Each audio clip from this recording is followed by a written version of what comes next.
नामांकन करने पहुंचनी, कौन कौन साथ आ रहा है और किस तरह की रणनीति के तहत चुनाव का प्रचार समाजवादी पार्टी की साइड? देखिए कौन साथ आ रहा है। अखिलेश तो आ ही रहे, बहुत सारे नेता हैं, प्रदेश भर से बहुत सारे नेता आए और जो प्रस्तावक हैं वो जाएंगे, 5 आदमी जाएंगे, डिम्पल, अखिलेश जी और 3 प्रस्तावक ये अंदर जाएंगे।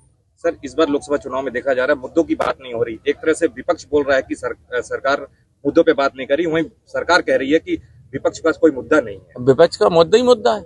असली मुद्दा तो विपक्ष का सबसे बड़ा मुद्दा है कि ये सरकार संविधान बदलने की कोशिश कर रही है और आ जाएगी सत्ता में संविधान बदल देगी।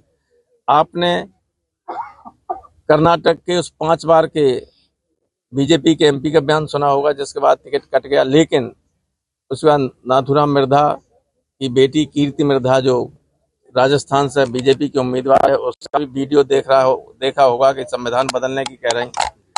अभी 3 दिन पहले अलीगढ़ से बीजेपी के उम्मीदवार सतीश गौतम है, उनकी जनसभा में बीजेपी की एक महिला नेत्री मधु मिश्रा ये कह रही हैं कि संविधान इसलिए बदलना जरूरी है और बदलेंगे क्योंकि जो लोग हमारी जूतियां साफ करते थे वे हमारे बराबर बैठने लगे।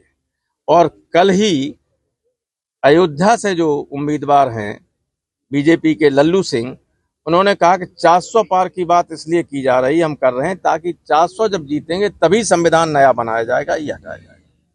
तो इससे बड़ा मुद्दा तो कोई हो ही नहीं सकता।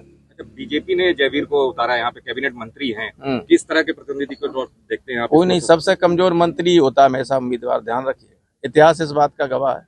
अच्छा, अभी पिछले चुनाव में अभी जब डिम्पल लगी थी उपचुनाव तब भी थे मंत्री, थे नहीं थे, नहीं थे नहीं मंत्री थे, यहीं से मैनपुरी से एमपी एमएलए और मिनिस्टर थे बाकायदा, और कितने बड़े मार्जिन से हारे ये पता कर ले इलेक्शन कमीशन से। इस बार उन्होंने नारा दिया, इस बार नहीं तो कभी नहीं।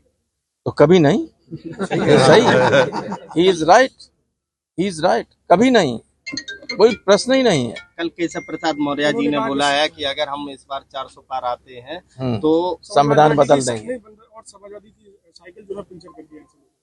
ऐसा है, वो साइकिल की जो है पंचर होगी, जो साइकिलें चलती हैं वे हम उनको ऐसा कर देंगे, पंचर जोड़ने के काम करेंगे सड़क चौराहे बैठ के। डिप्टी सीएम केशव प्रसाद ने जबरदस्त हमला करते हुए राष्ट्रीय अध्यक्ष के ऊपर हमला किया। ऐसा है कि केशव प्रसाद, माननीय केशव प्रसाद जी को कोई नोटिस ही नहीं ले रहा है, खामखा चिल्लाते, वो तो इसलिए चिल्लाते कोई टीवी वाला कह दे, उनको बाबा बैठने नहीं देता है बगल में।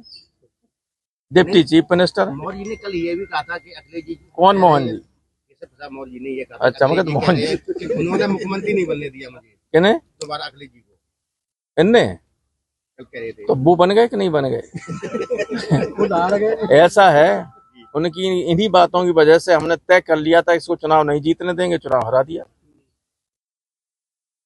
2-3 को मैंने टारगेट किया था कि चुनाव जीतने नहीं देंगे, जो ज्यादा बकवास करते थे उनको जीतने ही नहीं दिया। और जब भी ये चुनाव लड़ेंगे, अभी तो एमएलसी हैं, अगर डिप्टी चीफ मिनिस्टर से इस्तीफा देके अपने किसी एमएलए से इस्तीफा दिलवा के चुनाव लड़ें तो हम बता देंगे क्या है समाजवादी पार्टी। राजनीति में हमेशा लोगों को बहुत सोच समझ के बात करनी चाहिए।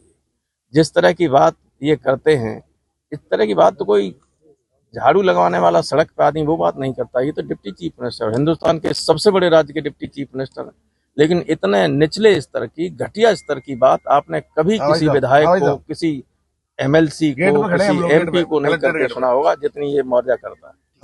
इस बार